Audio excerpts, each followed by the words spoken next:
Magandang araw po sa ating lahat. To God be all the glory. Meron na naman tayong hula-hulaan ngayon.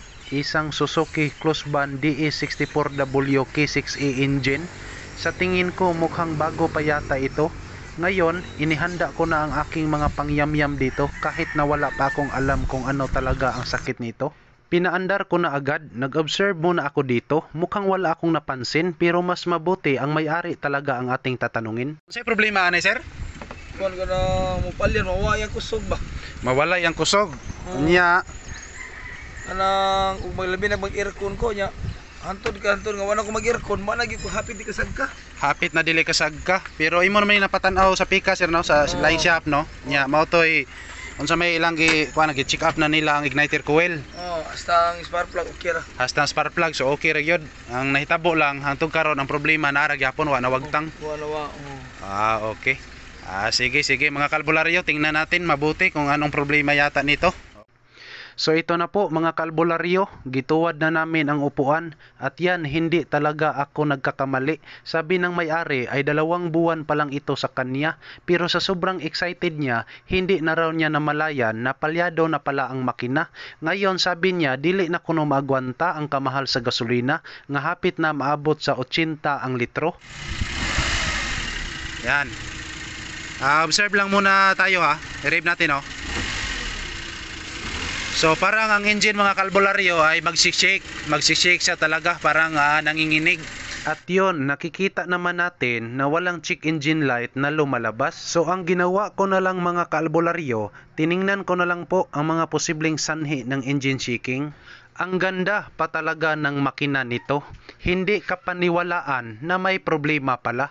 Kagaya ng isang dalaga, sa gabi ang kay ganda pero ang totoo bakla pala. Okay, tingnan din ating buksan dito mga kalbularyo. Tapos i-check natin yung clearance ng valve shim at saka dito po. Tingnan natin dito. Okay, direct clamps. Tanggalin direct clamps.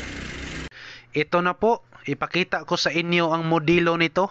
Ito ay isang DE64W K6E engine. Ayan po. Ayan, sinimula na ng ating kasama. Listen very carefully mga kalbularyo.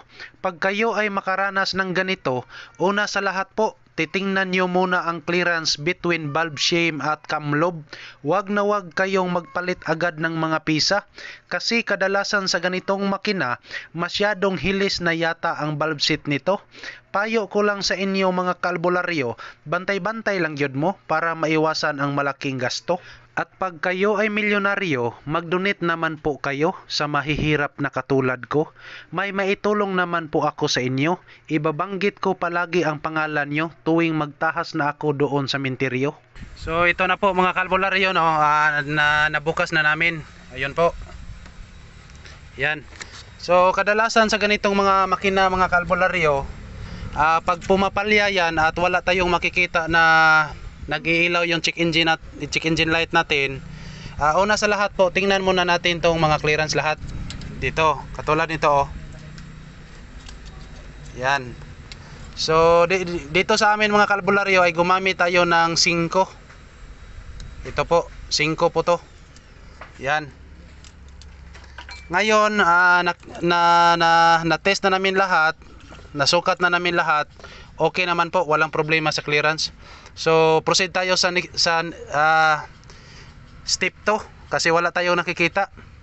Okay, hula-hula na naman tayo. Akala ko dito mga kalbularyo ay tumama na ang patsamba ko. Medyo ni aksyon na noon kog kabalaka dito kasi ang aking kasama ni sinyas na sa ako na puwerte na kunong gutuma. Na-check natin yung clearance sa valve shim niya ay wala namang problema. Okay na po yon. So try natin pandarin ngayon. So ngayon mga kalbularyo, hindi umiilaw ang check engine light. So meaning to say walang problema sa mga sensor natin. Okay, observe lang tayo kung hindi na ba magpapalya yung makina.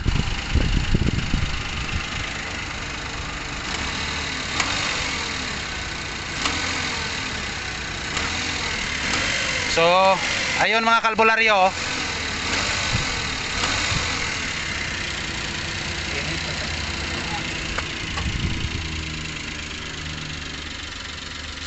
Ayun. Oh, parang manginginig ang makina mga kalbularyo. Ayun oh. Oh. Talagang mag-vibrate talaga ang makina mga kalbularyo. Oh.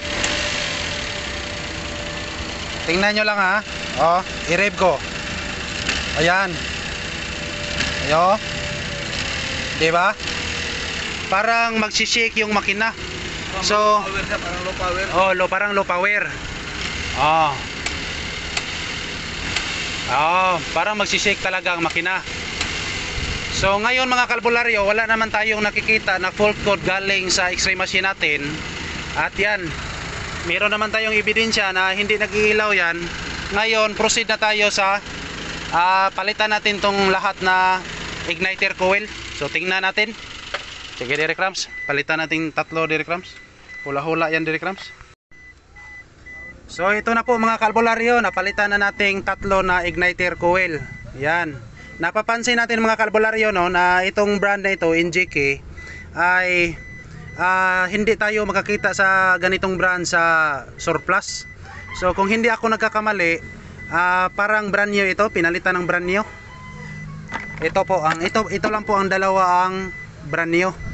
Ito po naka NGK yan. So ang kasama niya, ito talaga ang surplus. Oh. At makikita din natin na mayroong part number dito. Yan, mababasa natin yan. Ito po ay Hitachi, made in Japan. Mayroong part number nakalagay. So i-compare natin sa brand new mga kalbularyo. Mayroon siyang part number pero walang made in Japan. So in short speaking ay galing talaga sa Taiwan or at saka China. Yan talaga ang problema sa mga brand new mga kalbularyo. So ganito lang, kapag makaranas kayo ng ganitong problema, ay siguraduhin nyo lang na ang bibilhin nyo yung mga surplus. Number 1, recommended talaga ng mga mekaniko dito mga kalbularyo ay yung mga surplus. Tingnan nyo lang kung ano ang kaibahan ng surplus ang gagamitin natin. Okay, ngayon paanda rin natin mga kalbularyo. Try natin. Yan. So ito na po ang mga bago nating nilagay na igniter coil. 3 po yan, surplus Japan. Yan. So ngayon mga kalbularyo, ipapakita ko sa inyo kung may kaibahan ba. Try nating i-read. O yan.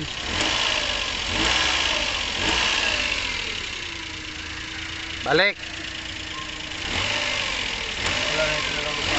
Ayan mga kalbularyo, nakikita naman natin na nawala talaga yung panginginig ng makina. Kahit maka-on pa yung aircon mga kalbularyo. I-try natin rev sir. Yan. Oh. So nakikita nyo mga kalbularyo no, na talagang nawawala na yung panginginig ng makina. Yan.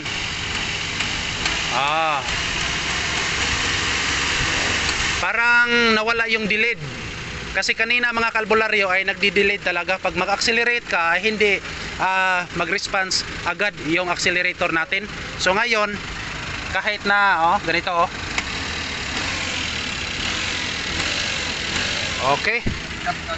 So try natin i-road test mga kalbularyo. Tingnan natin kung may kaibahan ba or hindi na ba yun magbabalik lang ang sintoma. Okay po, we'll be right back. So ito na po mga kalbularyo, palabas na kami, mag-road test na kami. Tingnan natin kung may kaibahan ba talaga.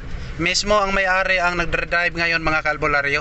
Andito muna ako, video lang ako dito.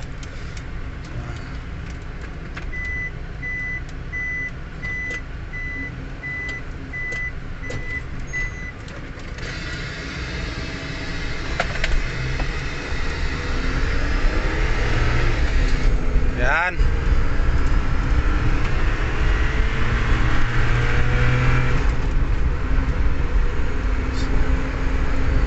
Ganda na takbo. Ano masasabi mo sir ngayon sir? Okay na yung takbo niya. Maganda tool. Ano na talaga. Anong tawag ba yan? Malakas na yung hatak sir. Malakas na yung ano niya. Iba talaga yung sa dati. Okay po mga kalbularyo, ganyan lang ang ginawa natin. Kasi hindi yan makikita sa x-ray machine natin mga kalbularyo. So wala tayong ibang ginawa kundi hula-hula. Ayan, nahulaan na naman natin. So problem solved na naman tayo dito mga kalbularyo. Once again, to God be the glory. Maraming salamat po.